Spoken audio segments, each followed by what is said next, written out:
એ એરંડાની અંદર વધારાની આવક થાય એના માટે આપણે અત્રેના કેન્દ્ર ઉપર એક પ્રયોગો હાથ ધરેલા.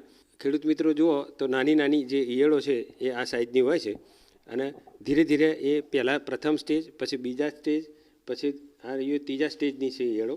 આ રીતે મોટી થતી જ હોય છે અને એ જે ઈયળો છે એ પોતાના મોંની અંદરથી રેશમ કાઢી અને આ રીતે કોચલા બનાવે છે અને ભવિષ્યની અંદર ખેડૂતો અપનાવશે તો સારામાં સારું આપણા ગુજરાતની આવકમાં વધારો થશે એટલી અમને આશા છે.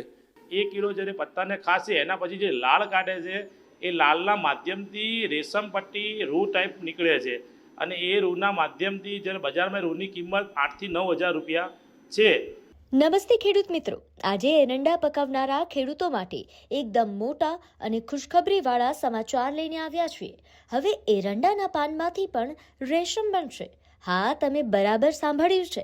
એરંડાના ઉત્પાદનની સાથે સાથે ખેડૂતોને વધારાની મોટી આવક થશે, એ પણ રેશમ ઉત્પાદન દ્વારા. આ અદ્ભુત સંશોધન સરદાર દાંતીવાડા કૃષિ યુનિવર્સિટીએ પૂર્ણ કર્યું છે. યુનિવર્સિટીના કૃષિ વૈજ્ઞાનિક ડોક્ટર એલ.ડી. પરમારે જણાવ્યું કે એરંડાના પાન ખાઈને ખાસ જાતની ઈયળ એરી સિલ્કવોર્મ રેશમ બનાવે છે અને પ્રોસેસ ખૂબ જ સરળ છે. એરંડાના ઝાડ પર ઈયળના બચ્ચા મૂકવામાં આવે છે. ઈંડામાંથી નાની ઈયળો નીકળે છે અને એરંડાના પાન ખાવા લાગે છે. 25 થી 30 દિવસમાં ઈયળ સંપૂર્ણ વધીને કોષ એટલે કે કોકૂન બનાવે છે અને આ કોષમાંથી એરી સિલ્ક ખૂબ જ નરમ અને ગરમ રેશમ મળે છે. આ રેશમને અહિંસક રેશમ પણ કહેવામાં આવે છે કારણ કે ઈયળને માર્યા વગર કોષમાંથી દોરો કાઢવામાં આવે છે. 1 હેક્ટર એરંડામાંથી વર્ષમાં 2 થી 3 વખત રેશમ ઉત્પાદન થઈ શકે છે અને ખેડૂતોને 50,000 થી 1 લાખ રૂપિયા સુધીની વધારાની આવક થઈ શકે છે. જો તમે પણ આ નવી ટેકનિક અપનાવવા માંગો તો ખેડૂત પોથી સાથે જોડાઈ જાઓ. અમારા ફેસબુક અને યુટ્યુબ પેજ પર કૃષિ વૈજ્ઞાનિક ડોક્ટર એલ.ડી. પરમાર દ્વારા સંપૂર્ણ વિગતો આપવામાં આવી છે. આવી જ ઉપયોગી માહિતી માટે અમારી સાથે જોડાયેલા રહો. આવજો, ફરી મળીશું. જય જવાન, જય કિસાન. નમસ્કાર ખેડૂત મિત્રો, આજે આપણે વાત કરી જઈ રહ્યા છીએ એરંડામાંથી રેશમ બનાવવાની પ્રક્રિયાની. હવે વિષય એવો છે કે આપણું જે ગુજરાત છે એ વિશ્વનું પ્રથમ મોખરેનું રાજ્ય છે અને ઇન્ડિયામાં પણ પ્રથમ નંબરે છે અને એનું હુંડિયામણ 7,000 કરોડ રૂપિયા આપણે કમાઈએ છીએ. એરંડો વધુમાં વધુ આપણા ઉત્તર ગુજરાતમાં થાય છે અને એ એરંડાની અંદર વધારાની આવક થાય એના માટે આપણે અત્રેના કેન્દ્ર ઉપર એક પ્રયોગો હાથ ધરેલા અને એ વિષયની અંદર 2021-22માં આસામથી વૈજ્ઞાનિકોને વિનંતી કરી અને ત્યાંથી આપણે એરંડામાંથી જે રેશમ બને એ પ્રકારના ઈંડા લઈ આવેલા અને એના પ્રાથમિક પ્રયોગોમાં થોડી સક્સેસ મળી. પછી 23, 24, 25 અને અત્યારે હાલ હું આપને એક પછી એક આપને હું બતાવીશ કે કઈ રીતે એનું રેશમ બને છે. ખાસ તો જે એના ફૂદા છે એ ફૂદા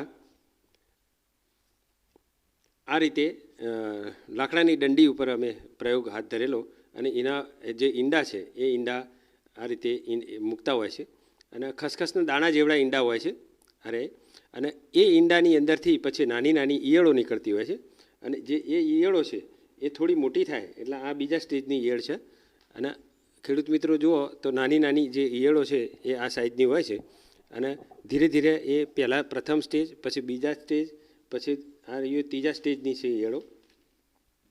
આ રીતે મોટી થતી જ હોય છે અને એને જે ખવડાવવાની જે પ્રક્રિયા છે એ પ્રક્રિયા આ રીતે છે કે એરંડાના પાન છે એ પાન આપણે ટ્રેની અંદર અથવા તો આ રીતના ગ્રીન નેટ છે એ ગ્રીન નેટનો માંચડો બનાવી અને માંચડા ઉપર પાન નાખવાના અને એના ઉપર ઈયળ નાખવાની અને એ ઈયળો છે એ સતત પાન ખાધા કરે અને જેમ જેમ ખાય એમ મોટી થતી જાય.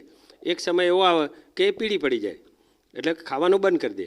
જ્યારે ખાવાનું બંધ કરે ત્યારે એ ઈયળોને આપણે હાથથી લઈ અને આ રીતે નેટ હાઉસ આવું નેટ બનાવેલી હોય અને નેટની અંદર મૂકવાની હોય છે અને એ જે ઈયળો છે એ પોતાના મોંની અંદરથી રેશમ કાઢી અને આ રીતે કોચલા બનાવે છે એટલે ચારે બાજુ રેશમ લપેટે છે.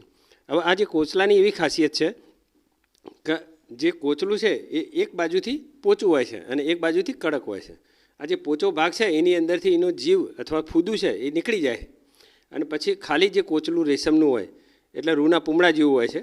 એટલે આ રીતે રૂના પૂમડા જેવો આપણને કોચલા મળે છે અને એને સાબુના પાણી દ્રાવણની અંદર ગરમ સાબુના પાણીની અંદર ધોવાથી આ રીતના રેશમનું રૂ જેવું રેશમ આપણને મળે છે, જેનો આપણે બજારમાં વેચી શકીએ છીએ. આમ તો અત્યારે હાલ આપણા ગુજરાતની અંદર ટેકનોલોજી ઇન્ડસ્ટ્રીઝ નથી, એટલે રેશમ બોર્ડને વિનંતી કરી અને આપણે રેશમ બોર્ડ 300 રૂપિયા કિલો આ જે કોચલા છે એ કોચલા સીધા ખરીદે છે. અને અમારા ક્યાસ પ્રમાણે અંદાજિત 1 વીઘે 20 થી 25 હજાર રૂપિયાનું ખેડૂતને વધારાની આવક થાય છે. અને એવા પણ પ્રયોગો કર્યા છે કે તમે જો ગહરું એરંડા વાવી દેવામાં આવે અને 60મા દિવસે એને ઓતરા એરંડાને કાઢી લેવામાં આવે, ઊભી આડી લાઈનો કાઢી અને જો રેશમને ખવડાવવામાં આવે તો ખેતરની અંદર એરંડાના ઉત્પાદનમાં કોઈ ફરક નહીં પડતો અને વધારાનું જે રેશમ આપણને 20 થી 25 હજાર રૂપિયાનું વીઘા મળે છે. એટલે એક આ પ્રયોગ છે એ પ્રયોગ થોડો સક્સેસફુલ લાગે છે અને ભવિષ્યની અંદર ખેડૂતો અપનાવશે તો સારામાં સારું આપણા ગુજરાતની આવકમાં વધારો થશે એટલી અમને આશા છે. નમસ્તે, જય ભારત. શોધ બહુ સારી કરી છે અમારા દેશના વડાપ્રધાન મોદી સાહેબના માધ્યમથી. અમારા મોદી સાહેબ જ્યારે કહેતા હોય છે કે ભાઈ દેશનો ખેડૂત સદ્ધર કઈ રીતનો થાય, એની આવક બમણી કઈ રીતની થાય, એ માટે અમને અલગ અલગ પદ્ધતિથી જે વૈજ્ઞાનિકો ચર્ચા કરી, અમારા દેતીવાડા યુનિવર્સિટીના એક વૈજ્ઞાનિક એક શોધ કરી છે કીડાની. એ કીડો એવો છે કે આપણા ખેતરમાં જ્યારે આપણે એરંડા વાવીએ છીએ 90% આપણે એરંડા વાવતા જ હોઈએ છીએ. અલગ અલગ એરંડાનો માપ જે ભાવ છે એ તો મળવાનો જ છે આપણે, પણ એના જે પત્તા આવે છે એ 25 થી 30% પત્તા લઈને આપણે સ્ટોર રૂમ બનાવી એ સ્ટોર રૂમમાં પત્તા મૂકી એના ઉપર કીડો મૂકવાના આવશે. એ કીડો જ્યારે પત્તાને ખાશે એના પછી જે લાળ કાઢે છે એ લાળના માધ્યમથી રેશમ પટ્ટી રૂ ટાઈપ નીકળે છે અને એ રૂના માધ્યમથી જ્યારે બજારમાં રૂની કિંમત 8 થી 9 હજાર રૂપિયા છે અને હેક્ટરે 90 થી 80 હજાર જેવો ફાયદો ખેડૂતને થાય એવો છે. એટલે એ પદ્ધતિથી અમે વાવવા માટે પ્રયત્ન કરશું અને અમે સક્સેસફુલ અમારા મોદી સાહેબને વિઝનને પાર પાડશું.